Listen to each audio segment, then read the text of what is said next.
Hey folks, today we're advertising for Hunt's Chili. Hunt's Chili Kit, that's right. We're getting paid a lot of money for this advertisement. Actually, I spent a lot of money to be able to do this advertisement. Anyway, we've got some Hunt's Chili Kit. Seen this at Walmart of all places. Want to give it a go. But I do know this only does 6 servings. That ain't going to be enough. We got a lot of folks to feed, so I bought 2 of these puppies. And we're going to cook this thing up. But what I want to talk to you about, this makes good, if it tastes good, it's going to make a good camping accessory, good camp food. Because on the back, now this thing, it takes 1 pound of ground beef. Alright, that is the meat of your choice. You can do chicken or turkey, what else was it? Chicken and turkey. Anyway, we got 1 Hunt's Chili Kit, which this is the kit. It says kit includes 1 can, that's 15 ounces of Hunt's tomato sauce, 1 can, 15 ounces of Ozark dark red kidney beans, undrained.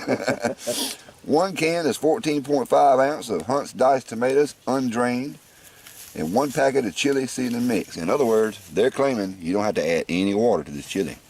And that could be good in the camping situation because, you know, you're kind of limited on water. I like this. We won't just necessarily read the directions, but we will follow the course. Gonna give this thing a go, and it says it's done in 20 minutes, a 20-minute chili. Well, we're out here camping, and well, you know how that turns out. It's gonna be a lot longer than just 20 minutes. So there you go.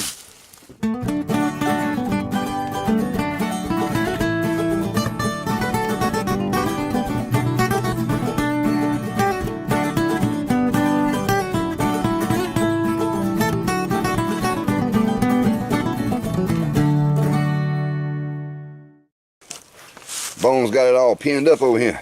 We got wood on both sides. I wasn't meaning for you to step over there. See, that's something I ain't never done. Is cooking hamburger meat like that over a campfire, and you got to stir it too. So yeah. Bone got him a fire pit out here. Kind of a trench fire thing going on. You could consider it kind of a Dakota fire pit. But nonetheless, that thing gonna work pretty good. I got some extra ground beef I need to get back in the house. I'll be back. Got some chili going on with the chili master. That's 2-5. You like that fire pit? Yeah, I like that. I thought about putting a hog in there. That's the reason I dug it out.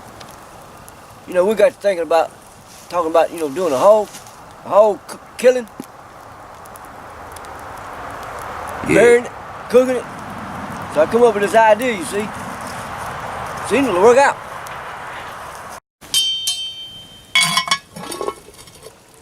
All right, it's simmering. It's about the right height. And I did that earlier, I grabbed that, yeah. See, it's not hot at the handle. This stinks. Hamburger meat actually stinks, people. Unseasoned hamburger meat stinks. I don't like it. I do not like the smell of it. That's why I always use Dale seasoning. And you can pick it up at your local Walmart. Always cook your meat at a minimum temperature of 783 degrees. When it's brown, to me, it's done. I don't care about how hot you get it. When it's brown, it's done. Slow simmer, fast simmer. Oh, that should be tossed and turned enough. This is a good process of cooking. I call it backyard cooking. Manland 121 says you need to say fire pit cooking. I just say camp cooking. Campfire cooking. This is not a camp. Actually, it is. Actually, this is a test facility. This is better than any college setup could have ever had. I call it backyard cooking because I'm in backyard cooking. Bones yard cooking. Well, we're getting ready, folks. Y'all go ahead and look out for a lot of wild game cooking coming soon. We're going to have possum, crow. We're going to have some snake coming up. We're going to do a little rabbit, if we can get a rabbit, roadkill rabbit. Might be even a squirrel involved. But I don't like shooting squirrels in the backyard because I like watching them. My dog treats it. You know, It's going in the pot. it's going in the pot. Maybe a little deer meat involved. Might be a little goat meat, moose meat. Not moose knuckle, but moose meat. Took the meat inside, rinsed it off with some cool, clear water because we did a brainwashing technique on the ground beef. Brainwashing. You remember that, Bone? That's when you take the brain out the head and wash it in cool running water. That's off of the Planet of the Apes. That's daggum right.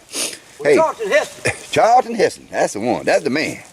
Now, while this right here is heating back up on the campfire, supposedly, we're going to take a look at this kit right quick and see what's actually in this puppy.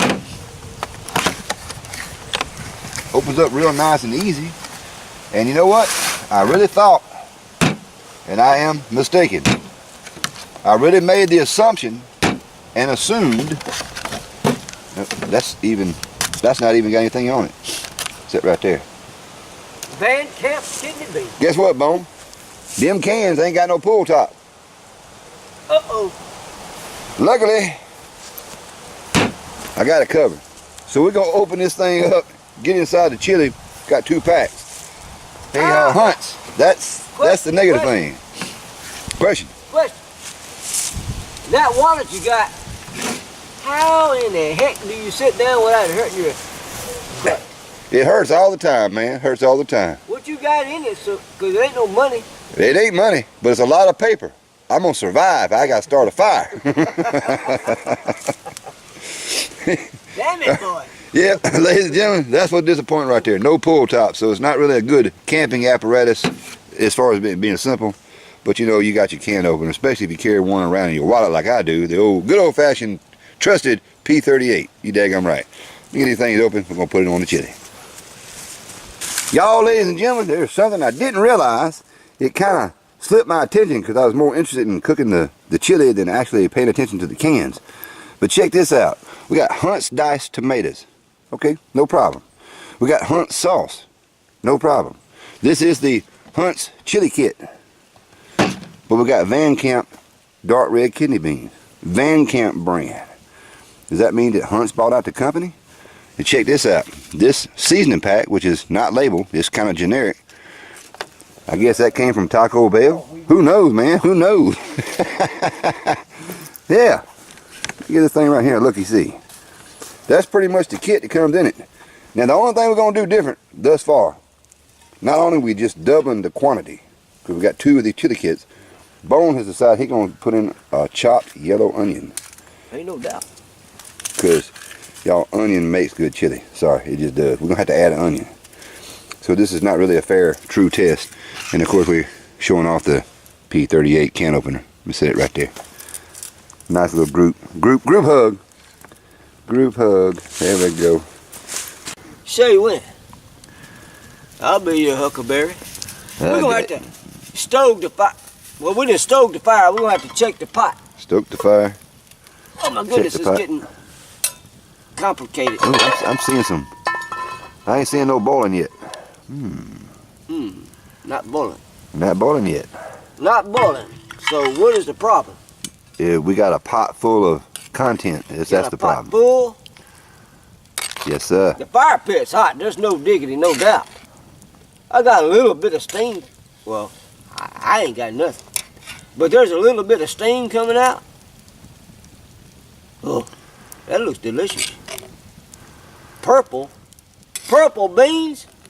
What kind of beans is this? They say it's dark red kidney bean. Dark red. Must have come out that possum from last night. Possum?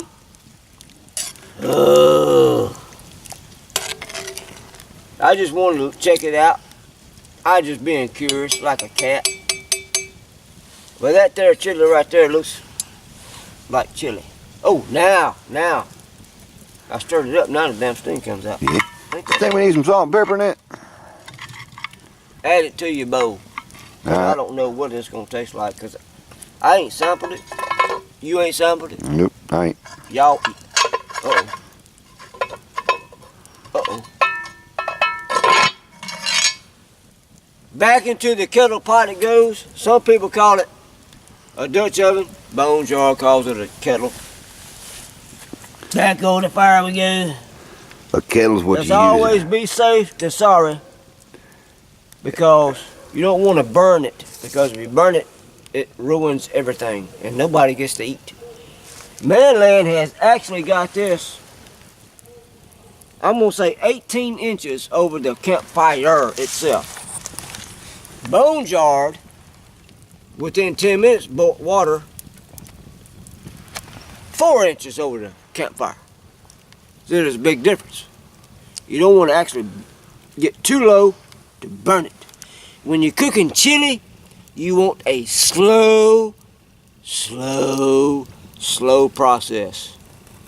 It makes it a lot better, I promise you. And that is a bone jarred seal of approval comment. Manland can give you a Manland's seal of approval comment. That's a Manland guarantee. That's exactly what you'd be saying. Manland guarantee. It'd be a lie. Folks, I'm not going to sit there and try to down anybody's product. That Hunt's starter kit or chili kit as they call it, it's good, but it is for if you're a person that like mild chili, very, very mild chili. And we taste tested this thing a little while ago. It's just right as far as being cooked. However, it is very, very bland. I like chili that's got some heat to it, and I'm talking about some spicy heat. Yeah, we had to add some salt to it, and I'm going to show you what we added here. We got some salt there, starting from the camera's right. We added some iodized salt to it. We got some ground cumin, black pepper, Louisiana hot sauce, that's the habanero brand, it's super hot, cayenne red pepper, and of course some garlic powder. And we already had the onion there, so I didn't add the onion powder, which I know is going to enhance it. But, well, there you go. Now how much you put in there, that depends on you. Totally up to you. This is what we had, this is what we used, and it tastes a lot better right now. There it is, just pulled it off the campfire.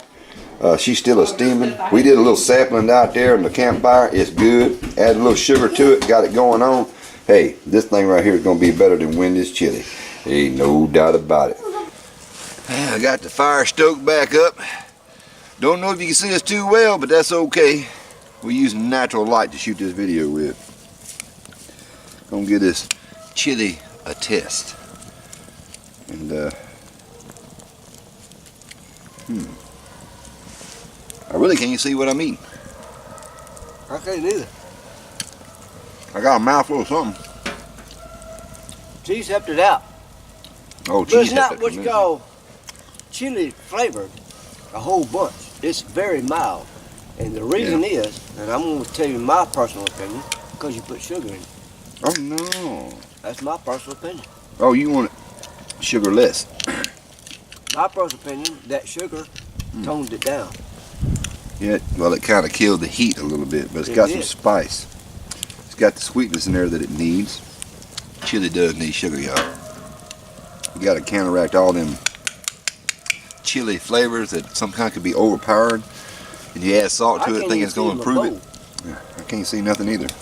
I just stirred it up. Oh, we got crackers and shredded cheese.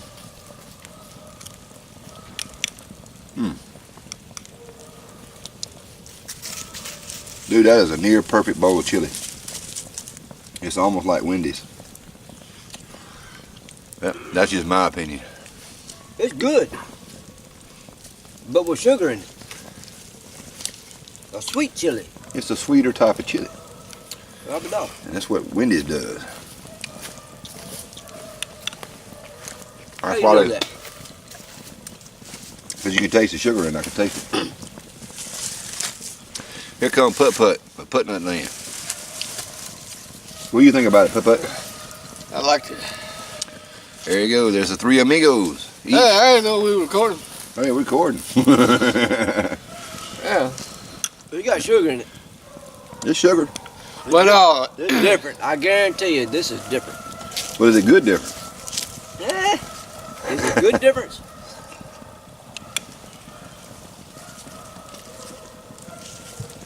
In my opinion, it's near perfect. Near perfect. That chili mix they put in there with the packet just wasn't enough to give it a flavor at all. It was very bland. Well, we had more meat than we had the chili. I added more chili Sauce. seasoning. No, you didn't. Yeah, from the best choice. I know, but you had more. Yeah. This would have been a lot better if they had rotel tomatoes in it. Oh, yeah. A lot better. No diggity, no doubt.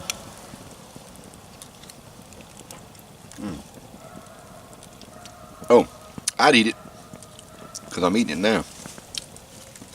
Not bad. Not the best chili I ever had. No, sir, not. Too sweet. Now you're saying it's too sweet. To me, I never had chili with sugar in it.